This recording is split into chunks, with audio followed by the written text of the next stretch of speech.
देशात सुधारित जीएसटी दर लागू झाल्यानं नागरिक आणि व्यावसायिकांना दिलासा मिळाला आहे। इलेक्ट्रॉनिक्स, ऑटोमोबाईल आणि दैनंदिन वस्तूंवरील कर कपातीमुळे बाजारपेठेत चैतन्य परतलं आहे।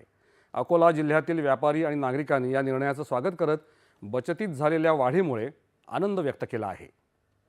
गोष्टी वाढवल्यानंतर कधी कमी झालेल्या नव्हत्या आणि काही लोकांचं म्हणणं आहे की जीएसटी पहिले वाढवलं मग कमी केलं, तसं नाही आहे। जेवढा वॅट पहिले होता तेवढं जीएसटी ठेवण्यात आलं होतं आणि इतक्या मोठ्या प्रमाणात रेट कमी होणं ह्या खूप लोकांसाठी फायद्याचं आहे। म्हणजे ऑटोमोबाईल असेल, इलेक्ट्रॉनिक्स असेल, जनरल दुकान असेल किंवा घरगुती वापराच्या वस्तू असेल, त्याच्यात जी काही बचत होईल ती डायरेक्ट इनडायरेक्ट आमच्या जेमेन ज्वेलरी मध्ये येईल। कारण लोकांना आपले रोजचे खर्च झाल्यानंतर ज्या प्रमाणे सोने चांदीचे भाव वाढतात आहे, गुंतवणूक त्यांच्या फायद्याची आहे हे सगळ्यांना करून चुकलं।